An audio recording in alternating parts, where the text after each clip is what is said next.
Hello aspirants RPSC grade second English. Good morning. आइए हम बात करें कि ऐसा कौन सा टेक्निक है, ऐसी कौन सी विधि है जिससे बहुत कम काम करके भी हम अच्छा स्कोर बना सकते हैं। जी हाँ, यदि हमारे पास अच्छी स्ट्रेटेजी है, अच्छी टेक्निक्स है और अच्छा हमारे पास प्लान है, तो किसी भी काम में, चाहे हमारा कॉम्पिटिटिव एग्जाम हो, चाहे हमारा डेली हमारा वर्क हो या जिंदगी का और कोई पहलू हो, हम बहुत बढ़िया अचीवमेंट कर सकते हैं। हमारा 2026 RPSC grade second English paper को लेकर हम बात करेंगे कि आपने जो मेहनत की उसके साथ साथ ऐसी क्या स्ट्रेटेजी हो, ऐसी कौन कौन से टिप्स एंड ट्रिक्स हो जिससे हम अच्छा से अच्छा स्कोर बना सके।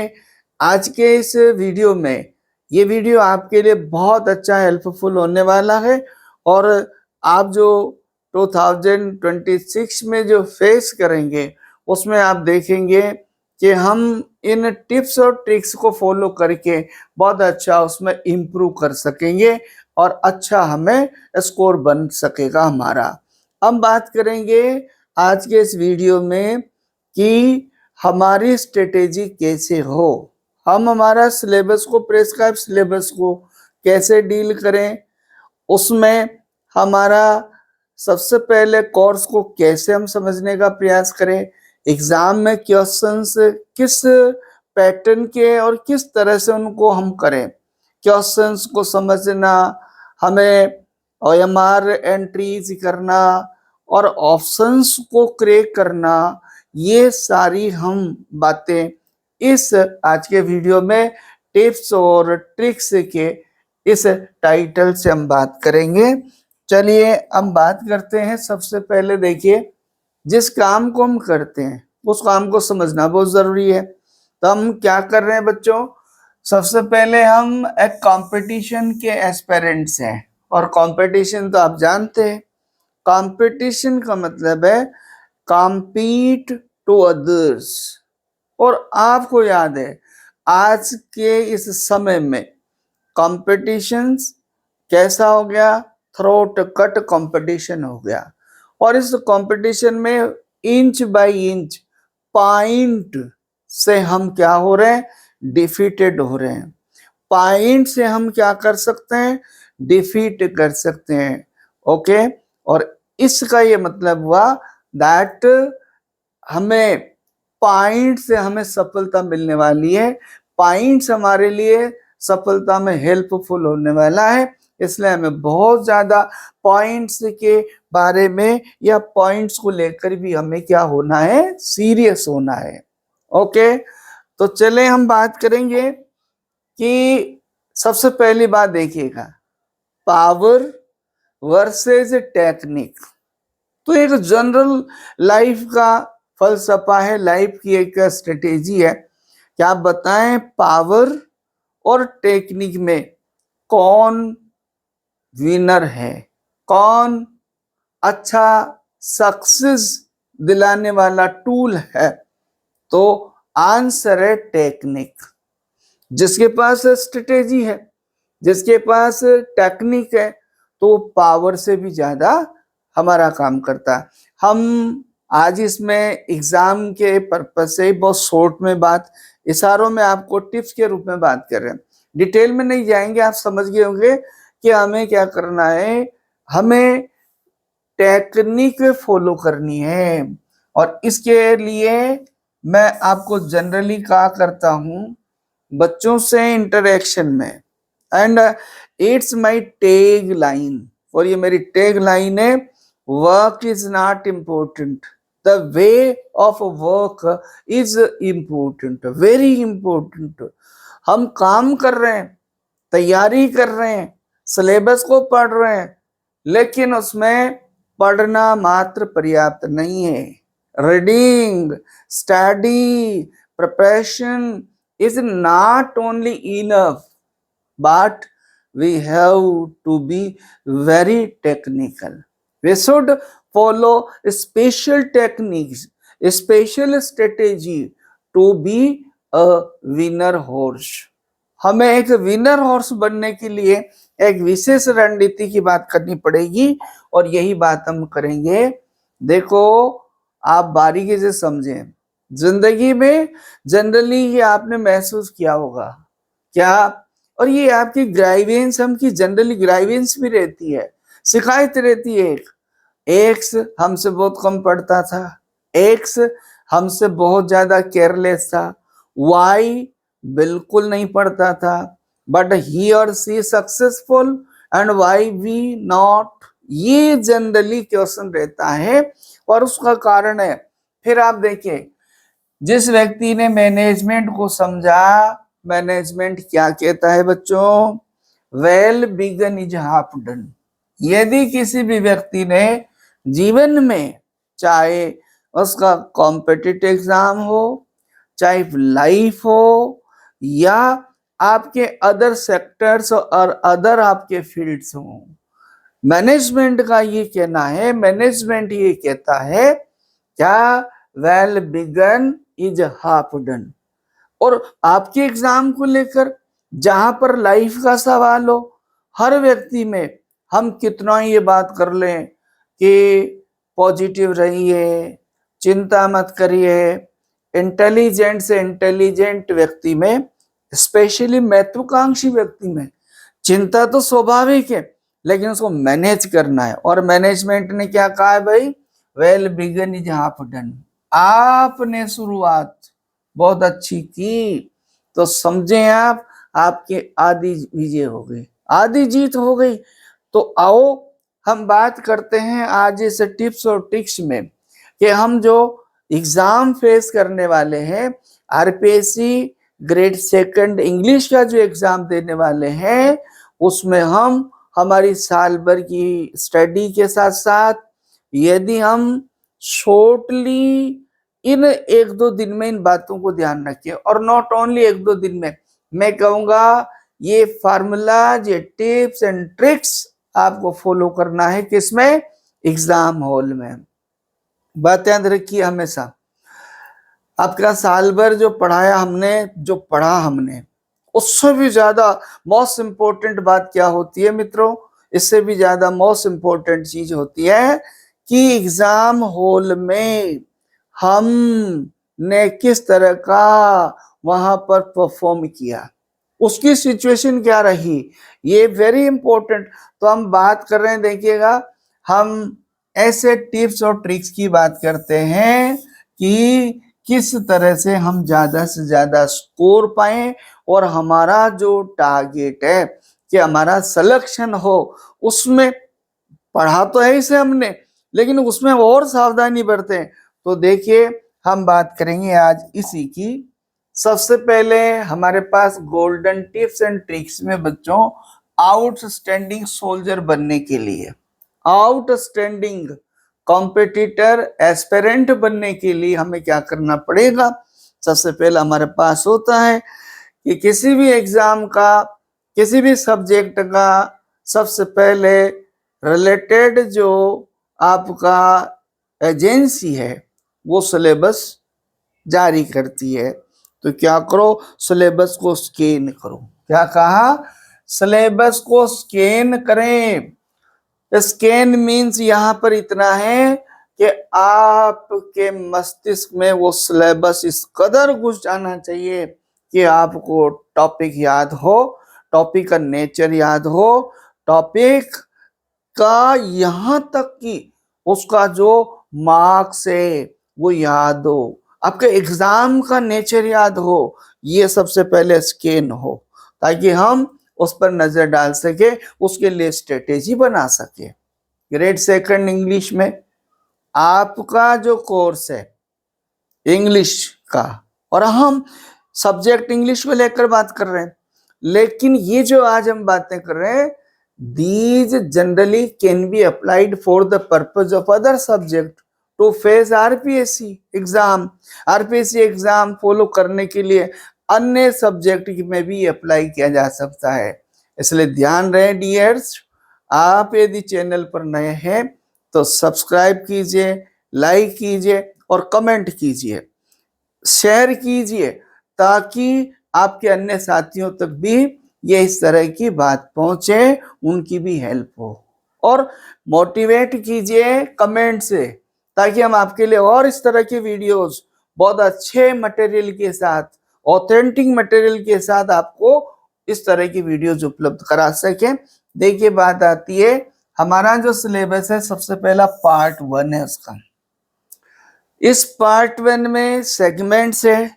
हम grade second, that means grade second, यदि हम टीचर सेलेक्टेड होते हैं तो सेकेंडरी और सीनियर सेकेंडरी स्टैंडर्ड से हमारा पाला पड़ेगा। हम क्या बनेंगे? Grade second teacher. किसमें? सेकेंडरी स्ट्रीम में हम जाएंगे, तो वहां आपको सेकेंडरी और सीनियर सेकेंडरी लेवल का सिलेबस दिया आपको पार्ट 1 में। ओके, इसमें क्या है? आपका ग्रामर एंड यूसेस है। इसके आगे आप देखो, पार्ट जो आपका 3 है, पार्ट 3 आपने स्कैन किया हुआ है, आपको याद होना चाहिए। उस स्टैंडर्ड के अकॉर्डिंग हम हमारा जो क्राइटेरिया ऑफ थिंकिंग है उसको रखेंगे, रिलेट करके रखेंगे। जैसे क्या होगा, हमारे क्वेश्चंस का स्टैंडर्ड, उसकी जो लैंग्वेज है, इन पर हम क्या होंगे? फोकस्ड होंगे। दूसरा हमारा पार्ट कौन सा है? हमारा पार्ट है ग्रेजुएशन स्टैंडर्ड। ये पार्ट आएगा। 2 स्टैंडर्ड हो गए हमारे, आपका सेकेंडरी सीनियर सेकेंडरी लेवल हो गया नंबर 1, और नंबर 2 सिलेबस में पार्ट 3। और पार्ट 3 में हमें क्या दे रखा है? Grammar, uses and literature. पहला हमारे पास उसका जो सेगमेंट है वो ग्रामर है एंड यूसेस ऑफ लिटरेचर। जो दिया हुआ प्रेस्क्राइब्ड है उसको हम कैसे प्रिपेयर करें। अगला आपके पास an acquaintance with literary form devices technique. आपको एक्विटेंस मीन्स परिचय, form literary forms and literary figures. You know, हम बार बार ये टर्मोलॉजी, टर्म, फॉर्म और फिगर्स में डिस्टिंक्शन कर रहे हैं। इनमें डिस्टिंक्शन है तो ये चीज हमें समझनी पड़ेगी, और जो हमें प्रेस्क्राइब्ड उनको जानना पड़ेगा। An acquaintance with major literary periods हमें पॉइंट आउट किया हुआ है, तो उन पीरियड्स को हमें स्टेप बाय स्टेप समझना पड़ेगा। उन पीरियड्स की आउटस्टैंडिंग कैरेक्टरिस्टिक्स को जानना पड़ेगा।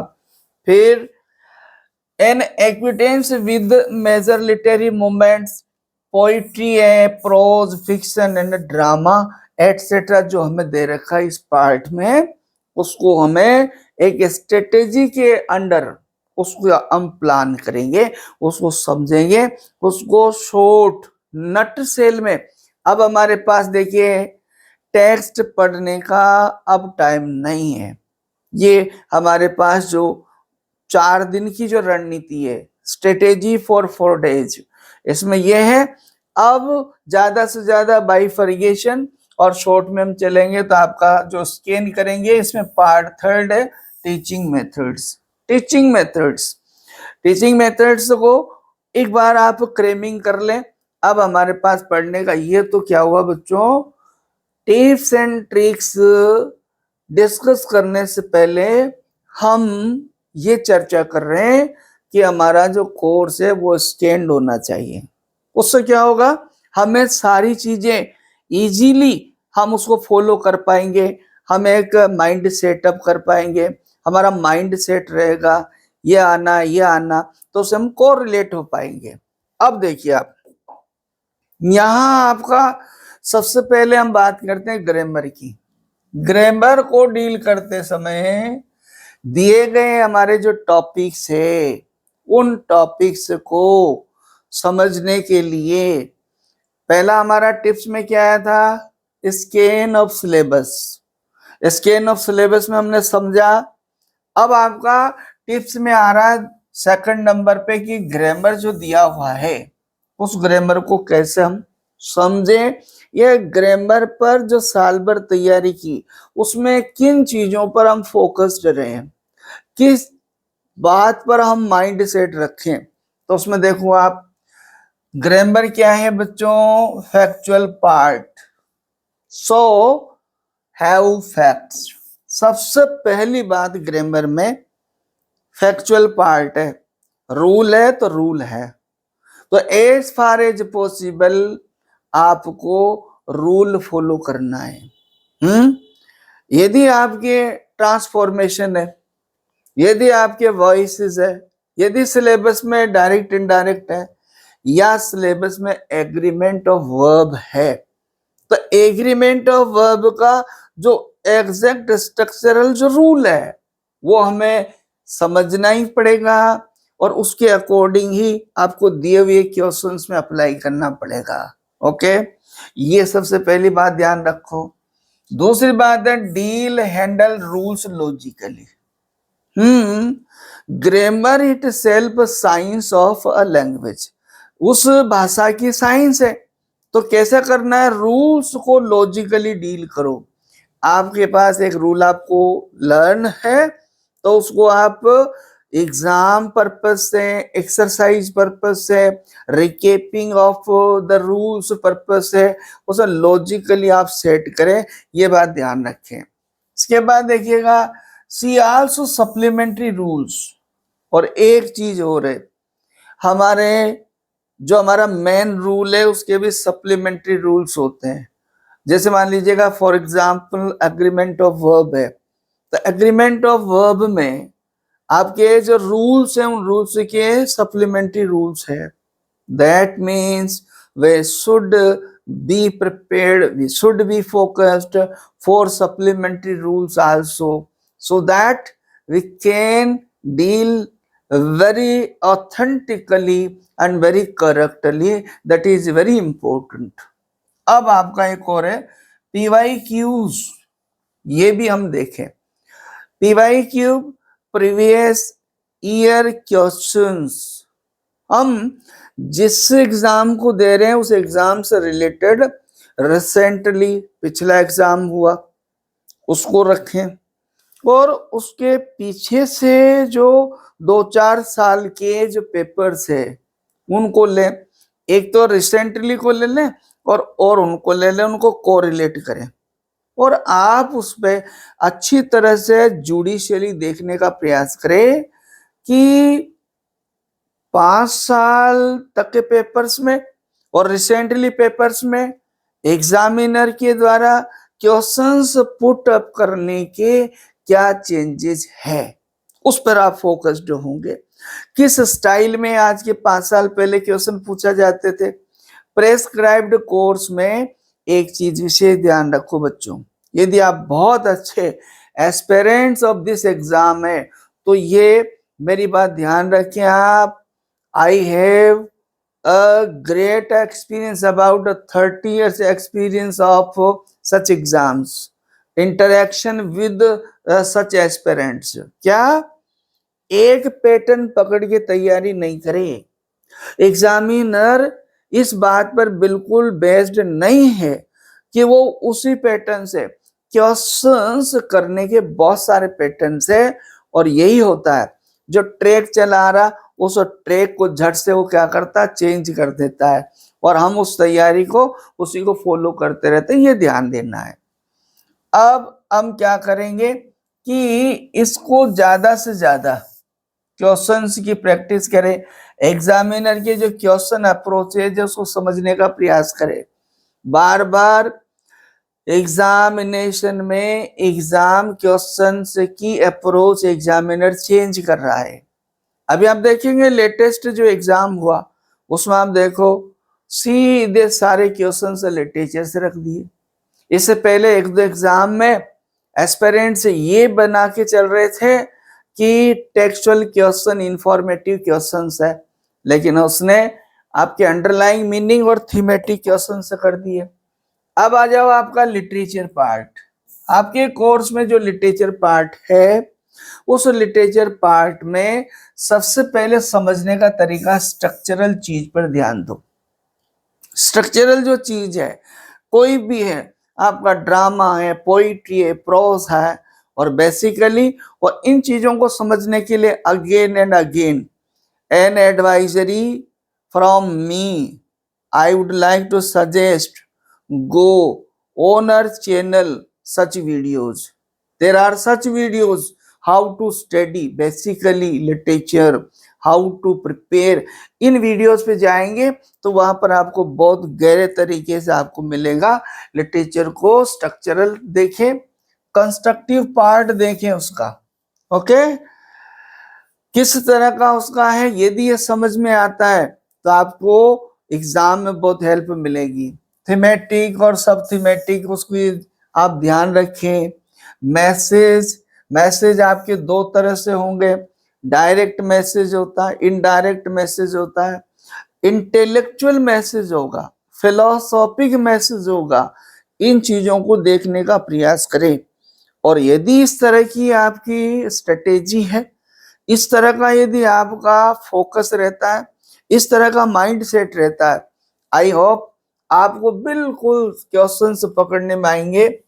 लिटरेचर में सिंबॉलिक व्यू भी हमें देखना है, अंडरलाइंग मीनिंग उसका हमको समझना है। जैसे आप देखिएगा कोई भी आपका लिटरेरी प्रेस्क्राइब्ड कोर्स है, जैसे आपका प्ले ले लो या ड्रामा ले लो, तो उसमें क्या सिंबॉलिक मीनिंग है। मैकबेथ में there are so many symbols used, a tale of two cities में सिंबल्स है, तो उसका अंडरलाइंग मीनिंग आएगा आपको राइटर के बारे में, ओवरऑल आउटस्टैंडिंग कैरेक्टरिस्टिक्स। आपको इस एग्जाम में राइटर से रिलेटेड बहुत ज्यादा इंफॉर्मेशन नहीं है, लेकिन राइटर किस नेचर का है, उसके स्टाइल क्या है, उसका मूवमेंट कौन सा है, किस एज का है, यदि इस पर हम फोकस रहेंगे तो क्वेश्चंस को रिलेटेड होंगे और उनको रिलेट करके हम आंसर को 99% सही करेंगे। ये ध्यान रखेंगे। पीरियड, मूवमेंट, इंडिविजुअल, फिगरेटिव, ये सारी चीजें आप देखेंगे। यहां देखो वेरी वेरी इंपॉर्टेंट जो बात है एग्जाम में, उस बात को अच्छी तरह से समझें। नो क्वेश्चंस, अब आप भी देखेंगे हम बात कर रहे हैं नो क्वेश्चंस। क्वेश्चंस को जाने, क्वेश्चंस को समझें। आपका इस तरह का भी ध्यान जा सकता है कि भाई आंसर्स देने हैं, हमें आंसर्स को जानने, आप कह रहे हैं क्वेश्चंस को जाने। जी हाँ, if you are able to go to the depth of the question then ultimately your answer will be. जिन बच्चों को क्वेश्चंस समझ आता है वे बच्चे अति शीघ्र आंसर को पकड़ लेते हैं। One thing also, questions runs with supplementary questions. Question में भी सप्लीमेंट्री क्वेश्चंस होते हैं, उन पे भी हम ध्यान देंगे, उसको भी पढ़ेंगे।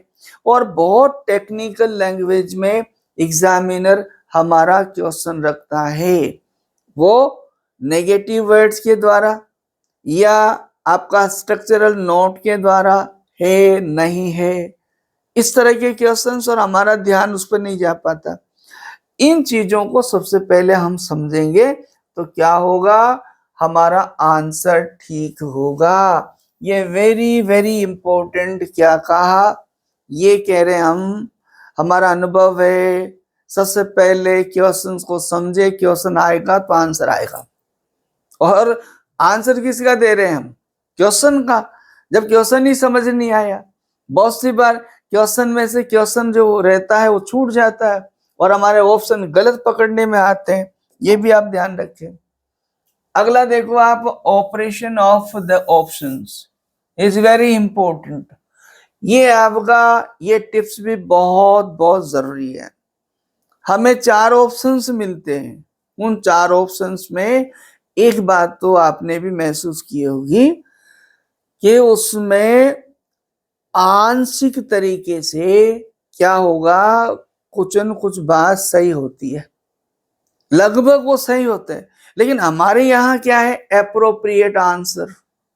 एक्यूरेट आंसर, ऑथेंटिक आंसर, ये चीज मायना रखती है। 4 ऑप्शन होते हैं, 4 ऑप्शन में हमारे पास कोई ना कोई बात उससे रिलेटेड होती है, उसमें certain part of the option is related to the question as a answer. But here इसमें हमें जानना क्या है, operation of the options, option का जो दिए गए हैं ऑप्शंस है उनका ऑपरेशन करें। और उसका क्या मतलब है, सबसे पहले क्या करें, जब हमें किसी क्वेश्चन का ऑप्शन आंसर फाइनल करना है तो सबसे पहले क्या करें भाई, उनके फेज बना लें। फर्स्ट फेज में क्या करें, totally wrong question. First phase में 4 ऑप्शन हमारे पास है, ये 4 ऑप्शन है हमारे पास, 4 ऑप्शन है। इन 4 ऑप्शंस में से क्या कहा कि जो आपको बिल्कुल अपैरेंटली जो दिख रहा है कि रॉन्ग है, उसको आप पहले क्या कर दें, उसको हटा दें। इससे क्या होगा, आपको आंसर निकालने के लिए सहूलियत हो जाएगी, आप बिल्कुल लगभग उसके हो जाएंगे। तो हम उम्मीद करते हैं कि लगभग 2 ऑप्शन ऐसे रहेंगे जो आपके बिल्कुल क्रॉस हो जाएंगे, आउट हो जाएंगे। आपके पास फेज नंबर 2, फेज नंबर जो है 2 में क्या करेंगे, जो 2 आपके पास ऑप्शन बचे, क्वेश्चन को कोरिलेट करेंगे। क्वेश्चन क्या पूछ रहा है, इन ऑप्शंस को क्वेश्चन से कोरिलेट करो, अपने आप आंसर बनेगा और आपका आंसर बन जाएगा। क्या करेंगे, ऑप्शंस को हम क्या करेंगे, रॉन्ग जो है उसको एलिमिनेट करेंगे, पहले हटा देंगे, शॉर्ट हो जाएगा। जनरली बच्चे क्या करते हैं, उन चारों को लेके ये ऐसे सोच, ये ऐसे सोचेंगे, ये ऐसे सोचेंगे, नहीं, उसको क्या करो, शॉर्ट कर लो, आप एलिमिनेट कर लो, उसको हटा दो, उसको अपने उसमें गिनो ही मत आप उसको। 4 है, एक बिल्कुल अलग है, हटा दो। 3 बचे, सोचो, आपको मिला ये बिल्कुल अलग, हटा दो, अपने आप आपका आंसर करेक्ट होगा। और बहुत सारी ऐसी टेक्निक्स है, जैसे ग्रामर को ले लो या लिटरेचर को ले लो, यदि कीवर्ड्स आपके उसमें नहीं है तो आप उससे भी हटा सकते हैं। बहुत सारे आंसर्स ऐसे रहेंगे जिसमें आपका जो पहला ऑप्शन है उसमें सारे जो वर्ड्स है लगभग दूसरे में भी मिलेंगे, लेकिन टेक्निकल उसमें छोटा सा कोई अंतर रहेगा, और वहीं उसको माइन्यूटली स्टडी के द्वारा उसको अलग कर दो। तो ये आपके सबसे मोस्ट इंपॉर्टेंट बात है। और आप देखो यहाँ पर ये भी एक बहुत बड़ी जरूरी बात है। मैंने तो भाई देखिए, आपका अपना अनुभव होगा, आपने कितने एग्जाम दिए, हो सकता है आपने 1-2 एग्जाम दिए हो, हमने पूरी लाइफ देखा है। और बाद में ऐसे केसेस देखते हैं हम एग्जाम हॉल के बाद कि साहब हमने बबलिंग जो किया, डार्क जो किया आंसर्स को, उसमें जल्दीबाजी में जो जिस नंबर पे हमारा आंसर बबल करना था, डार्क करना था, वो नहीं होके एक मिस हो गया और अगले पे हो गया, और ऐसे हम करते ही चले गए। इसका मतलब है आपके आंसर्स भी ठीक थे, आपकी पढ़ाई भी ठीक थी, लेकिन आपने जरा सा ये ध्यान नहीं दिया, जो कि मैनेजमेंट का पार्ट है, जो स्ट्रेटेजी का पार्ट है, जो आपकी इस प्लान का ही पार्ट है। ध्यान रहे। और मैं तो ये कहूंगा, पेपर को जब आप हल करते हैं तो वे क्वेश्चंस जो आपको एक नजर में आ रहे हैं, बिल्कुल आपके रटे हुए, मैं ये कहूंगा, यदि आपको एग्जैक्ट याद है, पेज 2 पेज पे आप ऐसे एक्सरसाइज कर लें। जब आपको ऐसा लगता है कि ये मुझे 4 पेज में से 40 क्वेश्चंस में से 20 क्वेश्चंस एग्जैक्ट है मेरे, माय डियर्स, पहले सबसे पहले क्या कर लें, वहीं उन बबल्स को डार्क कर लें। उससे क्या होगा, वो श्योर हो जाएंगे, आपके बबल्स मिस होने के चांसेस कम हो जाएंगे। बहुत सावधानी से आपका जहां 1 2 3 4 है और इस पे जो आपके बबल्स हैं इसका विशेष ध्यान रखें। ये टेक्निक बहुत बहुत जरूरी है। बहुत सारे लोगों को मैंने डिफीट होते हुए देखा है। क्वेश्चन नंबर 1 और आप सोच रहे थे कि इसमें हमारा क्या सी सही है, लेकिन आप क्या कर गए, सी को क्वेश्चन नंबर 2 पे डार कर गए, अगला करने लगे और सारा गलत हो गया। ओके, इसका बहुत ध्यान रखेंगे। आ जाओ टाइम मैनेजमेंट।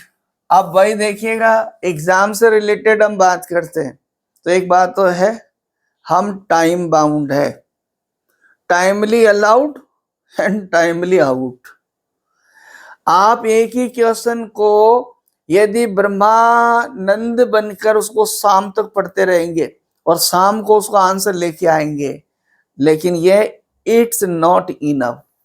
सबसे बड़ी बात है कि आपकी जो एफिशिएंसी ऑफ क्विक आपको लर्निंग, क्विक डिसीजन, आपके पास क्विक डिसीजन है, शार्प मेमोरी, और उस शार्प मेमोरी को रिकेप करके और आपको वहां आंसर देना है। इसलिए क्या करें, क्वेश्चंस को क्विकली पढ़ें, अंडरस्टैंड करें और फाइंड ऑप्शन, और तुरंत ऑप्शन आप उसका जो है ढूंढें। इफ यू आर एंश्योर्ड, और फिर जब आपको एंश्योर रहते हो, आपको लगता है कि बिल्कुल यही है, तो क्या करो, select option and dark bubbles OMR sheet. OMR sheet में बबल को डार्क कर दो। बहुत सारी परिस्थिति स्थिति, 4 क्वेश्चन ऐसे आ गए जो आपको माइंडली एंजाइटी दे गए और आपने ये फोकस कर लिया, और पहले से आपके जो 40 क्वेश्चंस आपने डिसाइड कर रखे हैं, एक ऑप्शन डिसऑर्डर्ड होते आपके सारे आंसर से डिसऑर्डर्ड, रिजल्ट डिसऑर्डर्ड। मैं ईश्वर से प्रार्थना करूंगा कि आपका इस तरह का कोई चांस, ईश्वर करे आपकी हर बात सही हो, लेकिन सावधानी रखना भी जरूरी है। ओके, देखो, when you read questions, try to correlate questions regarding textual part। जब आप क्वेश्चन पढ़ते हैं तो उसको टेक्सुअल पार्ट से कोरिलेट करें, कीवर्ड से ध्यान रखें। द सनराइजिंग, उसमें क्वेश्चन में द सनराइजिंग वर्ड आते ही, डन वर्ड आते ही आप बिल्कुल पूरे टेक्स्ट उस द सनराइजिंग पोएम पे चले जाओ और आपके जितने भी वर्ड्स है वो सामने स्क्रीन पर आएंगे आपके, और आपको बहुत हेल्प मिलेगी उसमें। उसके जैसे फ्रेजेस है, इडियम्स है, प्रोवर्बियल और लैंग्वेज, इसका विशेष ध्यान रखें। बहुत सी बार कुछ क्वेश्चंस के आंसर फ्रेजल वर्ब, इडियम्स और इनकी वजह से भी गलत हो जाते हैं। जैसे बाई चांस, यानी आपके पास एक वर्ड आ गया स्टोन और ब्लाइंड, अब ये वर्ड आ गया आपके पास उसमें स्टोन ब्लाइंड, तो स्टोन ब्लाइंड रिलेटेड यानी और तो नहीं, आपके मेन वर्ड तो है ब्लाइंड, तो ये तो आप समझिए स्टोन ब्लाइंड ये कंफ्यूज कर सकता है जब तक ये इडियम याद नहीं होगा। पूरी तरह से अंधा, और किससे रिलेटेड है, जॉन मिल्टन से रिलेटेड आएगा शायद, है ना, ऐसा ध्यान रखना।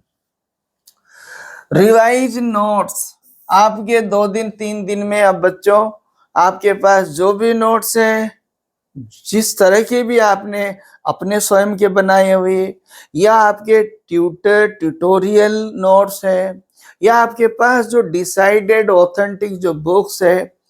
अब ये पीरियड ऐसा आ गया, जनरली आदत होती है हमारी, ये वीडियो देखा, वो स्क्रॉल किया, इसकी ये बात, उसकी वो बात, अच्छी बात को टाल रहे हैं हम, अच्छी बात को स्किप कर रहे हैं, और हमें इसी तरह गलत अट्रैक्शन जो है, हमारे साथियों की ऐसी गलत बातें बहुत सी बार हमारा ध्यान आकर्षित कर लेती है और हम डाइवर्ट हो जाते हैं, ये नहीं वो, ये नहीं वो। अब आपके पास माइंडली सेटल्ड होने का टाइम है। आपने जो अपने ट्यूटोरियल जो नोट्स है, अपने खुद के नोट्स है, पे विश्वास रखो, ऑथेंटिक बुक्स पढ़ो, ऑथेंटिक एक्सरसाइज करो। ये आपको बहुत ज्यादा ध्यान रखने की बात है। और एक और सबसे बड़ी बात है, जब आपका एग्जाम पेपर है, एग्जाम हॉल में, मैं बार बार कह रहा हूं, साल भर आप बहुत अच्छे तरीके से आपने काम किया, लेकिन ये साल भर का निचोड़ वो 3 घंटे हैं, उसमें यदि आप बहुत अच्छे तरीके से बैठे हैं, किसी भी तरह से नेगेटिव आपके पास कोई बात नहीं है दिमाग में, यदि आप इस तरह से बैठे हैं कॉन्फिडेंटली, तो आप अपने आप अच्छा करने लगेंगे। इजी टू हार्ड, उसमें आप ऐसी रणनीति बनाओ, स्ट्रेटेजी, कि जो इजी लग रहा है उन इजी क्वेश्चंस को आप पढ़ें और उनके आंसर से दें। एक हमेशा ध्यान रखें, जनरली बच्चों की क्वेश्चन पकड़ा, उसके 2 वर्ड पढ़े और छोड़ा अगला, उसके छोड़े अगला, ऐसा नहीं, क्वेश्चंस को पूरा पढ़े and try to understand what's asking, क्या पूछ रहा है, और ऑप्शंस पर नजर डालें, आपको बकायदा आंसर मिलेगा। ये चीज आप ध्यान रखें। अब आ जाइए, नो एग्जाम फोबिया, है ना, अच्छे अच्छे लोगों को होता है भाई, है ना, करियर की जहां बात है, इंटेलेक्चुअल व्यक्तियों में ज्यादा होता है, एम्बिशियस लोगों में ज्यादा होता है, नो डाउट। लेकिन इसका ये मतलब है कि अब जब हम परीक्षा हॉल में बैठ गए, अब आप पूरी दुनिया से हट जाइए और आप अपने पास अपने रिकॉल कीजिए पूरे साल भर की स्टडी को। आप इसके अलावा कुछ मत सोचिए। ये मत सोचिए मेरा 5वीं बार एग्जाम है, ये मत सोचिए मेरा पड़ोसी क्लियर कर जाएगा, ये मत सोचिए मैं अच्छा ट्यूटोरियल जो है अवेलेबल मुझे नहीं हो सका, ये बिल्कुल नहीं सोचना। फोबियस यदि हो गए तो आपको याद है ये एक साइकोलॉजिकल रिएक्शन है, और ये क्या करता है, माइंड को सीज कर देता है। आप नर्वसनेस में चले जाते हैं, और फिर जो व्यक्ति नर्वसनेस में चला जाता है तो फिर उसकी एनर्जी काम नहीं कर पाती। इससे माय डियर्स, एग्जाम को एक बहुत बढ़िया आपके करियर के लिए तैयारी की है, साल भर आपने बहुत बढ़िया तरीके से, किसी भी तरह का आपका अगेंस्ट रूल, अगेंस्ट डिसिप्लिन कोई काम मत कीजिए। एज पर रूल एंट्री लीजिए, आपके हॉल में बैठिए, वहां इस तरह की एक्टिविटी मत कीजिए, अपने आप के बारे में सोचो, साल भर जो पढ़ा उसको रिकॉल करो, आपका इष्ट को याद करो और लॉजिकली सोचना स्टार्ट करो। मैं आपसे कह रहा हूं कि आपको बहुत अच्छा कंफर्टेड फील होगा और आप अच्छा, बहुत अच्छा देखेंगे। अभी जो ये हमारा सबसे पहला पॉइंट है वो OMR एंट्रीज है ना, लेकिन हमने सबसे लास्ट वाला क्यों बनाया, क्योंकि आप इतने छोटे बच्चे तो है नहीं, लेकिन रिमाइंड कराने के पर्पज से बात कर रहा हूं मैं। देखिए, आप एक लोकल वर्ड यूज कर रहा हूं मैं, आपकी भाषा में, हमारी भाषा में, दिमाग खराब होना। और दिमाग यहाँ खराब हो जाता है सबसे पहले यहाँ क्या खराब होता है, हम जो ही पेपर लेते हैं OMR शीट निकाला और उसकी जब एंट्रीज करते हैं तो एक कोई स्टेप, कोई ऐसी चीज गलत हो गई, वो सारा वाइब्रेट कर देता है हमें, और हम बिल्कुल ऐसे हो जाते हैं, नहीं बिल्कुल नहीं, बहुत कॉन्फिडेंटली OMR शीट की एंट्रीज करते समय बकायदा उसमें पढ़े और उसके अकॉर्डिंग देखा है, हमने महसूस किया है, बच्चों की ये सारी चीजें हमने जानी है। वास्तव में इस तरह का होता है कि वहां आपके रोल नंबर बबल्स गलत भर दिए, फिर उसका दिमाग काम करता है, नाम है उसका पूरा नाम, उसकी जगह साइन कर दिए, साइन है पूरा नाम भर दिया, पूरा नाम है आधा नाम लिख दिया, और आपको फिर क्या है, टेंस्ड हो जाते हैं। My dears, be comforted as soon as you start to deal entries of OMR, सबसे पहले बढ़िया आपकी जो वास्तविक एंट्री जो भरेंगे, और पेपर को बहुत अच्छे तरीके से पढ़ते हुए आप करेंगे। तो यदि आप इस तरह की रणनीति रखते हैं तो मैं उम्मीद करता हूं, और आपको याद है, यदि शिद्दत से काम करता है कोई तो कायनात भी उसकी सहायता करती है। God will help you. I pray and congratulate you in advance. May God bless you, be selected, and thank you for watching this video. I think it will be very helpful. Thank you. Meet you in next video, such videos.